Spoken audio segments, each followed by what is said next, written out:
The email arrived on a Tuesday morning, sandwiched between a store supplier invoice and a spam ad for discount gardening tools. The subject line was "Bland Wedding Update," but the words inside had the precision of a scalpel. "Mom, the wedding will be intimate, only those in our daily life." I read it twice, certain I'd missed something. No warm greeting, no wish you could be there, not even a hint of regret. Just a cool dismissal wrapped in polite phrasing. My hands stilled over the keyboard, and a strange heaviness settled in my chest. For a few minutes, I stared out the shop window at the rain streaking the glass. Customers milled about the antique store, oblivious to the way my world had shifted.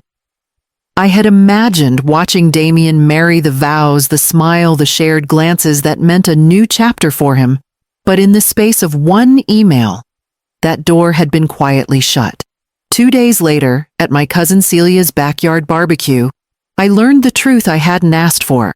I was leaning against the fence, half listening to a group of distant relatives swap gossip, when Celine's name slipped into the conversation. She told me herself one of them said, voice lowered but not low enough. Octavia's. Outdated. She'd probably say something to embarrass them during the reception. The laughter that followed wasn't cruel, exactly, more indulgent, like they were agreeing with an obvious fact. But it stung just the same. I didn't move, didn't let on. I'd heard every word, though. My grip tightened around the paper cup in my hand until it crumpled. That night, I opened Damien's email again. My cursor hovered over reply for a long time. I considered asking why. I considered defending myself, pointing to every sacrifice I'd made for him, every hour worked late so he could have more than I ever did. Instead, I typed 2 words, understood. No plea for reconsideration, no demand for explanation. Just a quiet acceptance that wasn't acceptance at all, only the first brick in a wall I hadn't planned to build, but now knew would stand. I hit send, closed my laptop, and went to water the roses, letting the cool evening air clear my thoughts before the memories came rushing back. After I closed my laptop that night, I found myself tracing the years backward, as if rewinding a film I knew by heart. Damien was only 3 when his father died. I remember holding him on my hip at the funeral, his small hand curled around my collar, as though he could anchor himself there. In that moment, I promised him silently, fiercely, that I would give him everything I could. When he was 12, the private school tuition bills started stacking higher than my bank account could stand. That's when I took the sapphire necklace from its box, my grandmother's, one of the few family pieces with both sentimental and market value. I walked into the jeweler's with my chin high, sold it without letting my voice crack, and paid the semester in full the next day. Damien never knew what it cost me in more ways than one. During his high school years, I worked nights at the antique store after closing hours. While other mothers were home by dinner, I was polishing mahogany, cataloging porcelain, and answering late-night calls from collectors. He'd be asleep when I came in his shoes in the hallway, a half-finished bowl of cereal still on the table. When he graduated college, proud and certain of his future, he called to tell me he'd found an apartment in the city, but it's a bit of a fixer. I spent 2 weeks there, stripping wallpaper, painting trim, even replacing the rusted kitchen sink myself. My back ached for days after, but I smiled every time I pictured him inviting friends over, telling them his mother had helped make it home. Through it all, there was never a ledger in my mind, never a tally of what I gave versus what I got. That was the point of motherhood I believed you give without expecting repayment.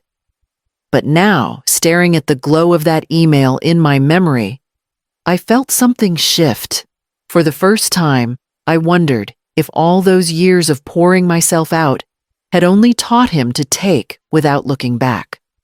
The thought stayed with me the next morning, when a familiar name appeared on my caller ID. The following Sunday, I agreed against my better judgment to join the extended family for brunch at a downtown cafe. It was the kind of place where the menus were printed on recycled paper, and every table seemed too close to the next. I hadn't even finished my coffee before the subject came up. "You know, Octavia," Aunt Lorna began, leaning in, as though about to share a state secret. "Sometimes it's better just to apologize, even if you don't mean it. For peace." Across from her, my cousin Howard nodded solemnly. "Family harmony is worth more than pride." I set my cup down carefully. "And what exactly am I apologizing for?" The silence was telling. They glanced at each other, avoiding my eyes, until Lorna finally shrugged. "I don't know, dear. Whatever upset Damien so much. I'm sure it's just a misunderstanding." There it was, the truth in its purest form. They had no idea what I'd done, because in reality, I hadn't done anything. Damien had kept it vague, and the vagueness was deliberate. Without a clear accusation, I couldn't defend myself. Without a story to counter, I became a blank canvas for their assumptions. It struck me then, this was exactly how he wanted it. In their minds, my absence from the guest list was proof that I must have crossed some unspoken line. After all, what son would leave his mother out without a reason? I stirred a packet of sugar into my coffee, masking the heat rising in my chest. My first instinct was to explain, to lay out the facts, the email, the words I'd overheard about being outdated, but I stopped myself. If they weren't willing to ask Damien for details, they weren't looking for truth. They were looking for a convenient villain. So I smiled politely, let the conversation drift back to vacation plans and real estate prices, and kept my silence. On the walk back to my car, the cool breeze cleared my head. Public defense could wait. There were other ways to tell my story. Ways that would leave no room for doubt. That night I trimmed the roses by the porch and thought about the date circled on Damien's wedding invitation. The date I wouldn't be attending. The morning of Damien's wedding broke clear and bright, the kind of day that would photograph beautifully. I went out to the garden, early shears in hand, snipping the last blooms from my late summer roses. The rhythmic snip of the stems and the warm scent of petals were my armor. If I kept my hands busy, maybe my mind would stay quiet. By mid-morning, the house felt too still. I moved from room to room, dusting shelves that didn't need dusting, straightening picture frames already straight. I told myself I was content that the day was just another Saturday. Then my phone buzzed. It was a message from Margaret, my neighbor across the street, the one with a knack for collecting details she shouldn't have. "Thought you'd want to see these. You look lovely in spirit today." Attached were 4 photos taken from the edge of the country club lawn. Damien stood in the center, tuxedo-pressed hair perfectly in place. Celine was radiant in lace. I should have looked away after the first image, but my eyes locked on the third. Pinned to Damien's lapel, catching the light in a glint of gold, was my late husband's vintage pocket watch. The same one I kept in a velvet-lined box in my bedroom. The same one I had never given him. My breath caught, and the shears slipped from my fingers into the grass. I pictured the drawer slightly ajar, the box lid lifted without my knowledge. A theft not of necessity, but of entitlement. The quiet assumption that it was already his. The roses in my hand suddenly felt heavy. That watch had survived a World War II, generations and decades of careful keeping. Now it had been reduced to a prop, pinned to a suit at a wedding I wasn't welcome to attend. I placed the flowers on the kitchen counter and sat down, the weight in my chest no longer just from hurt. It was in that moment I knew this wasn't about one wedding. It was about a pattern, and patterns could be broken. The next week, I called Mr. Keller and asked for an appointment. Mr. Keller's office smelled faintly of leather and old paper, a scent I'd always found comforting. He looked up from his desk as I entered, his expression as steady as it had been through every legal matter I'd brought him over the years. "Octavia," he said warmly, "what brings you in today?" I settled into the chair across from him and folded my hands. "I need to update my will." Completely. His brow lifted slightly, but he reached for a pen. All right, let's go through the changes. I spoke slowly, each word deliberate. Damien is to be removed as a beneficiary. Entirely. The pen paused mid-note, but Mr. Keller didn't question me. And instead, the house goes to Avery, I said. She's the one who's always been here when the pipes burst or the garden needed tending. The antique store and the art collection will go to Jonah. He's been running the floor better than I ever could these past 2 years. And the remainder, I leaned back, feeling the decision settle in my bones. An endowment to the local arts charity, the one that restored the community theater last summer. Mr. Keller's pen scratched across the paper, his face neutral. When he was done, he looked up. These are significant changes. Do you want them kept confidential? I shook my head. No, I want to make an announcement while I'm still here to say it myself. That way there are no surprises later and no chance for anyone to twist my reasons when I'm not around to speak for myself. He gave a small nod of approval. I'll have the documents ready for your review by the end of the week. When I left his office, the air outside felt crisper, sharper, as though the weight I'd been carrying had shifted just enough to let me breathe deeper. I wasn't finished, not yet. But for the first time in months, I had a plan that was entirely my own. The next step would be deciding exactly when and how to deliver the news. It was nearly 3 months after my meeting with Mr. Keller when the next crack in the facade appeared. I was at Celia's kitchen table sipping chamomile tea while she sliced strawberries for a tart when she dropped it into conversation as casually as if she were talking about the weather. Oh, by the way, she said, I saw that silver tea set you gave Damien years ago, the one with the intricate vine engravings at the pawn shop on Lincoln Street. I set my cup down slowly. You're sure it was the same one? Celia nodded without looking up from her cutting board. Positive. I recognized the little dent on the sugar bowl from when he dropped it at his graduation party. She popped a slice of strawberry into her mouth, then added, the pawnbroker said he sold it a couple of weeks ago. The tea set had belonged to my mother before it came to me, and I had given it to Damien when he bought his first apartment. I'd wrapped it carefully, written a note about how it was a piece of family history, something to be kept, not used up. I'd thought I was passing on more than just polished silver. I was passing on roots. Now I pictured him walking into that shop, sliding it across the counter and taking cash without a flicker of hesitation. No phone call, no explanation. Just a transaction. The truth settled heavily in my chest. Every gift I'd ever given him, every heirloom, every sacrifice had been reduced in his mind to a price tag. It wasn't sentiment or memory he saw. It was resale value. I didn't mention it to Celia again. I thanked her for the tea, hugged her at the door, and drove home with the windows down, letting the cold wind keep me sharp. By the time I parked in front of the house, the ache in my chest had cooled into something far steadier. My decision to rewrite the will wasn't just justified, it was necessary. All that was left now was to choose the moment to let Damien see exactly what that meant. It started with a few phone calls, then a trickle of unexpected visitors. Word had leaked, though I'd told no one except Mr. Keller, that I was planning a family luncheon with important announcements. By the end of the week, distant cousins I hadn't heard from in years were strolling into the antique store, all smiles and sudden interest in my health.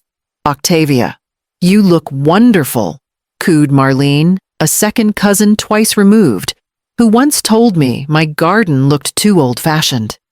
She picked up a porcelain figurine from the display, turning it over in her hands like she was already calculating its value. Then there was Vincent, who made a grand show of asking about the store's business, while his eyes darted to the locked glass case that held my rarest pieces. Just checking in, he said with a grin too wide to be real. Between these visits, there were the quieter ones. People like Avery, who stopped by just to bring me a container of her homemade soup, and Jonah, who asked if I needed help repairing the store's front steps. They didn't linger on the rumors, didn't probe for details. I played the gracious hostess to all of them, poured coffee, asked about their children, even let Marlene chatter on about her latest cruise. But behind my polite smile, I was watching. I saw the way some of them glanced around the shop like they were taking inventory. I heard the careful phrasing, the feigned warmth in their voices. By the time the last visitor left on Friday evening, I had a mental ledger, not of assets, but of intentions. There were those who cared about me, and those who cared about what I might leave behind. I locked the store, swept the floor, and stood for a moment in the quiet, letting the truth settle. The luncheon would do more than deliver an announcement. It would strip away whatever illusions were left. That night, I set the date, sent the invitations, and circled it on my kitchen calendar in red ink. The parlor smelled faintly of lemon polish and fresh lilies, the table set with sandwiches, scones, and porcelain cups that had belonged to my grandmother. I'd chosen the setting deliberately warm enough to feel like hospitality, formal enough to command attention. By noon, the room was full.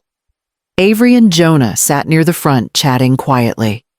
Marlene positioned herself directly beside the tea service, while Vincent hovered by the mantel, pretending to study the clock.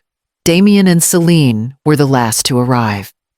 He walked in with the kind of half-smile that suggested he expected a performance, not a reckoning. Celine's eyes flicked around the room, already measuring it. I let them settle before I stood holding the cream envelope that had been waiting in my desk for weeks. Thank you all for coming. I have some things to put on record today. The room fell into an attentive hush. I unfolded the document and began to read. The list was methodical: the house to Avery, the antique store and art collection, to Jonah specific heirlooms to friends and distant cousins who had shown kindness over the years. Damien's name never passed my lips. I didn't look at him as I continued, my voice steady, the words deliberate. Finally, I reached the closing paragraph. The remainder of my estate will form an endowment to the local arts charity. My life's work will go to those who valued me while I was alive. There was a stillness in the air, the kind that follows a bell's last note. Only then did I lift my eyes to Damien. His smile was gone, replaced by a tight line across his face. Celine's cheeks flushed deep crimson. I closed the envelope and placed it on the table. This is not a rehearsal. This is final. I wanted to ensure there would be no surprises later, and no one wondering why. The scrape of Damien's chair against the floor broke the silence. He didn't speak, just stood abruptly and walked toward the door. Celine followed her heels, clicking sharp against the hardwood. The others remained shifting in their seats as I reached for the teapot. The door had barely shut behind Damien and Celine before the whispers started. Marlene leaned toward Vincent, lips barely moving, but her eyes wide with relish.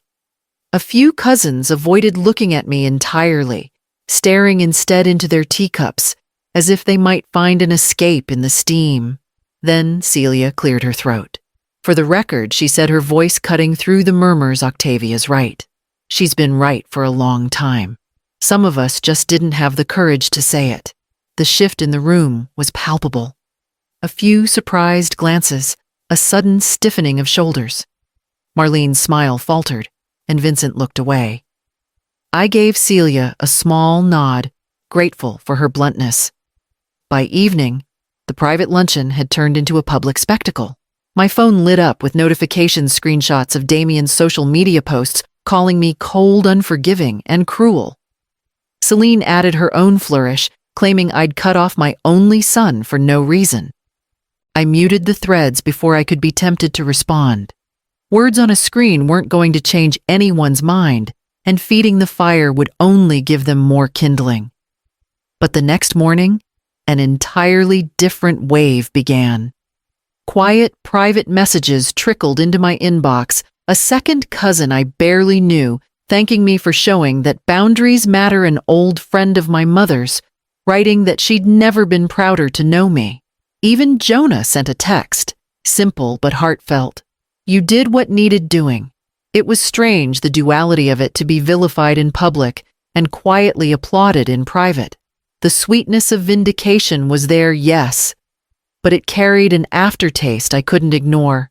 Some people would never see past Damien's narrative, and I had to make peace with that. That night, I sat on the porch with a cup of chamomile tea, the garden bathed in silver from the moonlight. Inside, the sealed envelope containing the finalized will lay in my desk drawer untouched since the luncheon. The storm had passed, but the air still felt charged, as though something else was on its way. Months later, the antique store hummed with the gentle murmur of conversation and the clink of teacups. Avery had arranged fresh flowers in every corner, their colors matching the paintings displayed for the evening's charity art auction. Jonah moved through the crowd with practiced ease, pointing out the provenance of certain pieces, making guests feel like they were part of something intimate and rare. I stood near the front, greeting familiar faces, watching strangers linger over a watercolor of the old town square. It struck me how different this gathering felt from that luncheon. No pretense, no calculation, just people here because they wanted to be. When the last guest departed and the store returned to its usual stillness, Avery and Jonah helped tidy up. Avery laughed at the small stack of empty pastry trays, saying we'd need twice as much next time. Jonah winked, promising to bring more chairs for the next event. Their warmth filled the space in a way no inherited title or obligation ever could. Later, I stepped out into the garden behind the store. The roses had come back in full bloom, their petals catching the last blush of sunset. I walked the narrow stone path, letting my fingers graze the leaves, breathing in the scent of earth and flowers. This was peace, not the kind that comes from everyone agreeing, but the kind you choose, protect, and tend like a living thing. I thought of Damien briefly, but the pang that used to come with his name had softened into something else: acceptance. He had made his choices. I had made mine. As the sky deepened into violet, I paused at the garden gate and looked back at the store's lit windows, where Avery and Jonah's silhouettes moved inside. Family isn't who shares your blood, it's who would never ban you from their table.